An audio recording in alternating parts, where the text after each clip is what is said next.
Season's greetings, happy holidays, and felicitations for the Pic-a-Flic podcast. While many review-based pods may showcase the finest of feel-good, jolly fare of the holiday season, we here would prefer looking into the bizarre and strange pieces of holiday content. And this movie that I'll be discussing in this episode is nothing short of bizarre and strange. I remember, as a kid, that each network for kids would have a staple holiday special, especially for Christmas time. You may find the classic SpongeBob or Fairly Odd Parents specials on Nickelodeon, whereas whatever new live-action program was airing at the time would probably have a holiday special on Disney Channel. But there are two specials that I always remember stumbling upon on the CW, or at least my local station. Olive the Other Reindeer with Drew Barrymore as the voice of Olive, and Grandma Got Run Over by a Reindeer, loosely based off of the 1979 novelty song by acclaimed duo Elmo and Patsy. And no, you're not hallucinating. Sesame Street's Elmo never teamed up with Patsy Cline. There are some lore and conspiracy theories about this particular tune, and you bet we're about to dive into some of it right now. The song, told from the perspective of Grandma's grandson, revolves around her drifting into the night on Christmas Eve to find a medication she forgot to bring, while under the influence of spiked eggnog. The following morning, Grandma's family discovers a cold, lifeless body on the ground outside. The supposed killer at hand, Santa and his reindeer who trampled over Meemaw the night before, with remnants of hoof prints still intact on her forehead and clots of slave marks on her back. While most of the family are understandably heartbroken and grieves over their beloved family member, Grandpa on the other hand shows little to no signs of sadness as a widower. Now this, ladies and germs, is when the conspiracy theory tinfoil hat comes on. Grab your imaginary hat and join me in this case the X-Files couldn't even crack. On the surface level, Grandpa could just be attempting to move on with life by watching his annual Christmas football game. I mean, after all, people can experience and go through grief in multiple ways. However, under that surface lies a dark, shady area. Grandpa either A, put a hit out on Grandma, B, committed vehicular manslaughter on her himself and forced the grandson, an unsuspecting eyewitness, to tell the feds that Santa did it, or C, witnessed her getting hit but, due to some internal spousal issues from the past, kept it to himself until the morning. Or maybe old age or even poor eyesight played a part in him for getting distracted and forgetting about it. I mean, why else would these set of lyrics say these words that would fit in this scenario of a murder? You can say there's no such thing as Santa, but as for me and Grandpa, we believe. It makes me think option number one is pretty probable. I mean, why else would the TV movie be set up to be the shady, gorgeous cousin instead of Grandpa? I don't know, y'all. I think a call was made.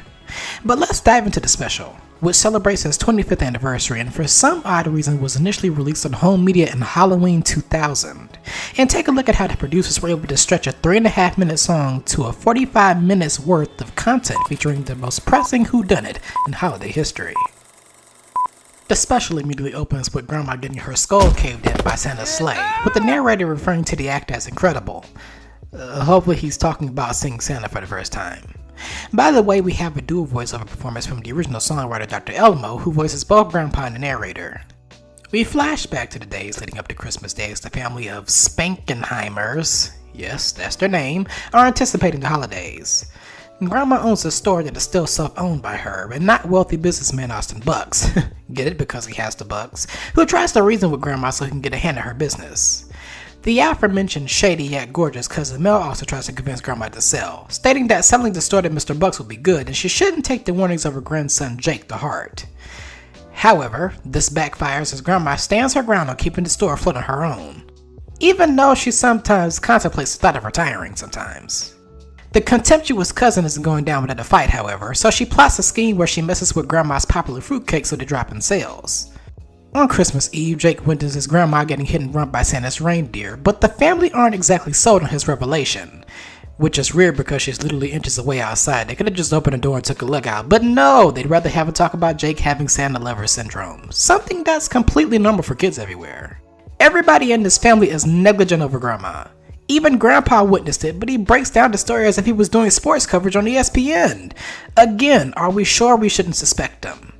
Eventually, the family looks out, but oh no, Grandma's body is gone. So they call up the police, but they're told they won't be available to investigate until the morning, where they find miscellaneous items of hers in the snow thanks to the persistent searching from the family dog named Doofus. Cousin Mel also recovers a mysterious document which she conveniently keeps to herself, and Grandma is immediately declared a missing person, and the search is on. Oh, and for some reason she's referred to by the poor man's cop from Fargo as an old broad. Is this city okay? What's the beef over this kind and nurturing grandmother? It takes roughly 9 months for any motion to happen. Cousin Mel approaches Mr. Bucks with the mysterious document she found, which turns out to be the piece she needs to sell Grandma's store. However, she's required to get Grandpa's signature in order for the deal to pass. Of course, some of the lights and peepods burning around but no one's home, and after a musical number about Grandma possibly running off with a superstar, someone like Elvis, who mind you is dead, signs Cousin Mel's paperwork, making her the power of attorney. Jake staunchly objects to this and miraculously convinces Mr. Bucks to hold off on finalizing the deal on one condition: find Grandma and Santa so he can hear their side of the story. Things are pretty bleak if the stereotypical snobby businessman is nice enough to palaver with the kid more than half of his family.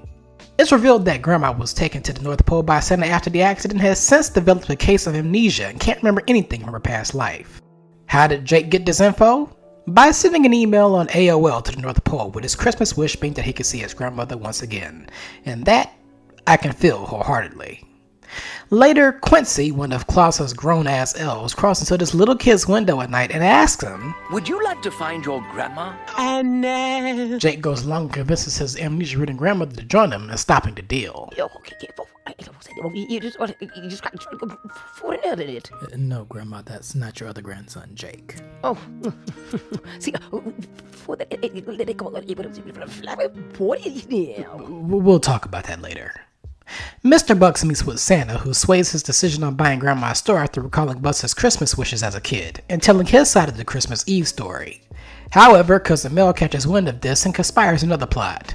With the assistance of her lawyer, I Am Slime... You said it, not me. Why...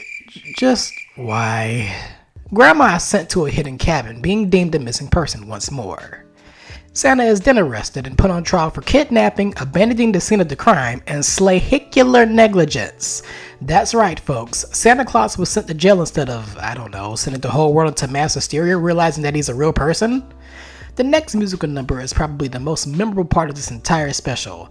A catchy jingle where Cousin Em and Miss Slime sing about suing the pants off of Santa. Grandpa's gonna sue the pants off of Santa. That's what Grandpa's gonna do. Woo-hoo! Grandpa's gonna sue the pants off of Santa, 'cause Grandma would have wanted him to. Woo! A few more months pass by and it's the holidays again.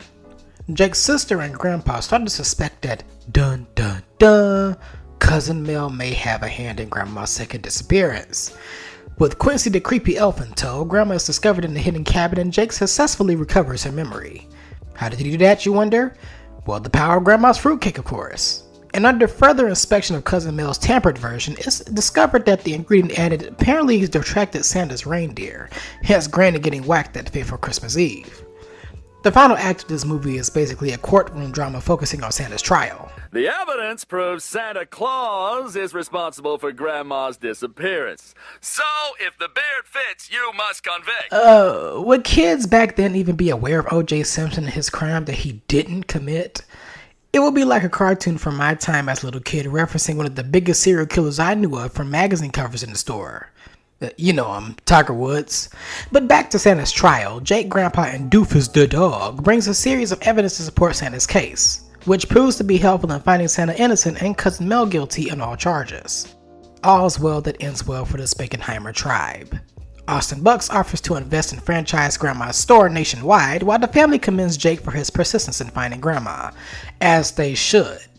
As Santa takes off with Mrs. Claus and the reindeer, Grandma accidentally opens Cousin Mel's poisonous fruitcake, setting off the reindeer once again and ends up getting ran over.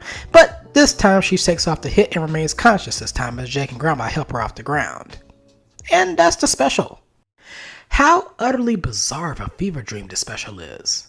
From the perspective of a kid, I just found it to be okay. Harmless holiday fun that's not very eventful. And frankly, I feel the same way rewatching it from a young adult's perspective. The best part of this special, I do feel for Jake and his plight to save his grandmother. If I were in the shoes as a kid and I witnessed my grandmother getting ran over by Santa Claus, it would be a cold day in hell before I'd see Santa walk the streets unscathed again. But come to think of it, while the concept of Santa was a fascinating thing as a kid, I don't ever recall either parent of mine ever enforcing that, yeah, this big dude is gonna climb up our chimney and send us presents. Maybe that would explain why my tolerance of claws isn't as high as my affinity for the grandmother here. Then of course, there's Cousin Mel. She's like the evil aunt to Daphne from Scooby-Doo, which no doubt would have clocked her if this happened in the Mystery Incorporated universe. This would have been the quickest 20-minute episode in history. The not-so-good parts, the song transitions, and some animation issues are extremely jarring, but to be expected for a low-budget product of its time. I mean, not everything could be all of the other Reindeer, the cult classic that is Rhapsody Street Kids believe in Santa. Great Grandma, you always know just what to say. Christmas. All in all, if I were to rate this special in the current state of mind out of 5 TV rules, I'd have to give it a very, very lightweight 3 out of 5. It's charming, it's bizarre, and all over the place. But the writer should get a Pulitzer out of making a true crime podcaster's wet dream something digestible for kid audiences. And that about does it for this episode. Now, I hate to be the bearer of bad news, but my previously announced take on Home Alone will have to be bumped to another date. I'm currently at work on my own Pic-a-Flic Pod Awards show episode, shouting out my favorite pieces of film in 2025 within different categories. Expect that episode out sometime in January. Until then, if you want to be in the know for when new episodes are out, make sure you subscribe to the pod wherever you listen to said shows, and tell a friend to tell another friend who knows another friend to check out the pod. All support and feedback is appreciated. If you're listening on YouTube and you enjoyed this episode, make sure you smash the like button, comment, subscribe, and you know the drill. Also, for those on YouTube, I just want to say a very special thank you for making this channel reach 200 subscribers. There's many more to come down the way, and all of your support is always appreciated. If you want to follow the show on social media, we can be found on Twitter, Instagram, and TikTok under the username handle at Pic-a-Flic That is at PICAFLICPOD. And if review logging is your thing, you may be familiar with Letterboxd, where you can find non-audio exclusive reviews that I do under the aforementioned Pic-a-Flic Pod username handle, so be sure to follow me there if you use that platform. As always, thank you all for tuning in, and until the next one, this is the Western Wonder, and I'm signing out. Peace into the new year. Bye, have a great time.